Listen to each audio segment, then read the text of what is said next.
में ये सवाल ज़रूर आया होगा कि दीपावली, होली जैसे बड़े त्योहारों पर क्या आप घर जा सकते हैं? तो दोस्तों 5% तक की चांस है कि आप अपने घर जा सकते हैं, नहीं तो छुट्टियाँ बंद हो जाती है। तो दोस्तों इस वीडियो में हम पुलिस विभाग के नॉन गजेटेड ऑफिसर यानी अराजपत्रित अधिकारियों के छुट्टियों के बारे में बात करेंगे, जिसमें आते हैं constable, head constable, sub inspector और इंस्पेक्टर पद के अधिकारी कर्मचारी आते हैं। तो चलिए आगे बढ़ते हैं और पुलिस विभाग में मिलने वाली सभी छुट्टियों को एक-एक करके समझते हैं। देखिए सबसे पहले 2 तरीके से बाँट सकते हैं, 1 वर्ष के अंतर्गत मिलने वाली छुट्टियाँ और दूसरा संपूर्ण सेवा में मिलने वाली छुट्टियाँ।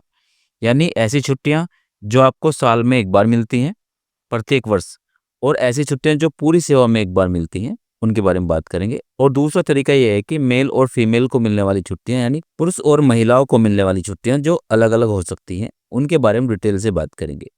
तो चलिए सबसे पहले जान लेते हैं 1 वर्ष के अंतर्गत मिलने वाली छुट्टी जो प्रत्येक वर्ष आपको नए रूप में मिल जाती हैं। सबसे पहले आ जाती है कैजुअल लीव, जिसे हम आकस्मिक अवकाश कहते हैं। इसे प्रार्थना पत्र के द्वारा लिखकर लिया जा सकता है। कैजुअल लीव के बारे में बताऊं तो 1 वर्ष में कुल 30 छुट्टियां आपको मिलती हैं, जिन्हें 1 जनवरी से 31 दिसंबर तक खर्च किया जा सकता है। वर्ष खत्म होने पर बची हुई छुट्टियां लैप्स यानी बेकार हो जाती हैं। आपको एक कार्ड दिया जाता है जिस पर 1 से लेकर 30 तक नंबर डले होते हैं और जितनी भी आप छुट्टियां लेते हैं उतनी ही कट कर दी जाती हैं। यदि आपने पूरे वर्ष में 20 छुट्टी ली तो 10 छुट्टी लैप्स यानी बेकार हो जाएंगी। ये कांस्टेबल की बात कर रहा हूँ, यानी एक बार में अधिकतम 14 सीएल आप ले सकते हैं। 3 दिवस की छुट्टी आपके स्टेशन ऑफिसर कर सकते हैं। उसके ऊपर छुट्टी आपके क्षेत्र अधिकारी यानी सीओ करेंगे। ठीक है दोस्तों, आपको यहाँ तक बात समझ में आ गई होगी। दोस्तों अब बात करते हैं अर्न लीव की यानी अर्जित अवकाश। वह अवकाश जो आपके द्वारा कमाया या जोड़ा गया है। प्रत्येक वर्ष में कुल 30 मिलती हैं, एक बार में अधिकतम 45 दिवस। यदि अर्जित हो मतलब यदि आपका जुड़ा हुआ है तो अधिकतम 45 दिवस की ले सकते हैं, जिसे अपनी शादी, भाई बहन की शादी या गृह निर्माण आदि के लिए लिया जा सकता है। जिस वर्ष नहीं लेते हैं आप या 30 से कम लेते हैं तो बची हुई छुट्टियां आपकी जुड़ने लग जाती हैं। इन्हें पूरी सेवा में आप 300 तक जोड़ सकते हैं, यानी कुल 300 छुट्टियां जुड़ती हैं। उसके बाद लैप्स होने लगती हैं यानी खराब होने लगती हैं। रिटायरमेंट के वक्त उन 300 छुट्टियों का आपके अंतिम महीने की सैलरी जितना पेमेंट कर दिया जाता है।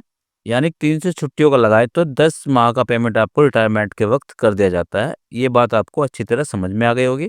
अब बढ़ते हैं अगले प्रकार की तरफ।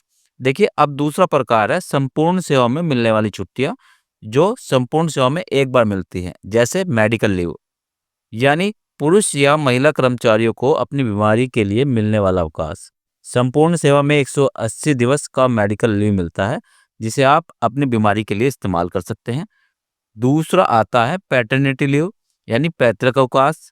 पुरुषों को पिता बनने पर यह अवकाश दिया जाता है। इस अवकाश की अवधि 15 दिवस हो सकती है, यानी पूरी सेवा में सिर्फ 3 बार ये अवकाश आपको मिल सकता है। एक बार में 15 दिवस और पूरी सेवा में 3 बार मिल सकता है। अब बात करेंगे महिलाओं के लिए अवकाश की, मैटरनिटी लीव यानी मातृत्व अवकाश। महिला पुलिस कर्मियों को एक बार में 180 दिवस का मातृत्व अवकाश मिलता है। यह अवकाश संपूर्ण सेवा में 180 दिन करके 2 बार मिल सकता है, यानी 2 बच्चों पर 6-6 महीने का मातृत्व अवकाश मिलता है। अब इसके अलावा एक और अवकाश होता है चाइल्ड केयर लीव, जो महिलाओं के लिए होता है, यानी बाल्य देखभाल अवकाश। संपूर्ण सेवा में 2 वर्ष का मिलता है। महिला पुलिसकर्मी इसे टुकड़ों में ले सकती हैं, यानी आप 2 वर्ष को 6-6 महीने करके 3 बार बाँट सकते हैं या ज़्यादा बार भी बाँट सकती हैं। आपको अपने बच्चों की देखभाल करने के लिए यह अवकाश दिया जाता है। इसका नियम यह है कि आप 18 वर्ष से कम उम्र के बच्चों की देखभाल करने के लिए संपूर्ण सेवा में कभी भी ले सकती है। अब बात करेंगे दोस्तों रिवार्ड लीव की, जो उच्च अधिकारियों द्वारा आपकी कार्यशैली से खुश होकर आपको दिया जाता है। यह अवकाश वरिष्ठ पुलिस अधीक्षक यानी एसएसपी द्वारा या उच्च अधिकारी द्वारा दिया जाता है, जैसे 26 जनवरी की परेड, पासिंग आउट परेड से खुश होकर आपको दे दिया जाता है। यह बोनस अवकाश है। इसे कैजुअल या आकस्मिक अवकाश से घटाया नहीं जा सकता। ये आप बिल्कुल अपने दिमाग में बैठा लीजिए। अब बात करेंगे इसके अलावा अगर आपके पास कोई अवकाश नहीं है तो आपको इमरजेंसी छुट्टी कैसे मिल सकती है? वो मिल सकती है आपको 23 घंटों की परमिशन। जी हाँ दोस्तों, 23 घंटों में ही आपको आना-जाना करना है। यह एक परमिशन होती है जो अधिकारी द्वारा दी जाती है, जिसमें आपको छुट्टियों को काउंट नहीं किया जाता। आपको 23 घंटे में ही अपना इमरजेंसी काम करके लौटना है। अब दोस्तों कंक्लूजन पर आते हैं, या इसे मेरी राय समझ लीजिए। देखिए वैसे तो पुलिस विभाग में कई प्रकार की छुट्टियों का प्रावधान है, लेकिन पुलिस विभाग एक ऐसा विभाग है जहाँ पर अधिकतम कानून व्यवस्था बनाए रखने के लिए छुट्टियां बंद ही रहती हैं। त्योहारों पर ड्यूटी बढ़ जाती है, लेकिन जैसे-जैसे पुलिस विभाग में जनशक्ति बढ़ रही है, थोड़ा सुधार छुट्टियों को लेकर आ रहा है। अब देखिए दोस्तों, आपके मन में ये सवाल ज़रूर आया होगा कि दीपावली, होली जैसे बड़े त्योहारों पर क्या आप घर जा सकते हैं? तो दोस्तों 5% तक की चांस है कि आप अपने घर जा सकते हैं, नहीं तो छुट्टियाँ बंद हो जाती है त्योहारों पर। दोस्तों ये वीडियो हमारी आपकी नॉलेज को बढ़ाने के लिए थी और ट्रेनिंग से पहले आपको संपूर्ण जानकारी होनी चाहिए। चलिए मिलते हैं एक और नए वीडियो में, तब तक के लिए जय हिंद, जय भारत।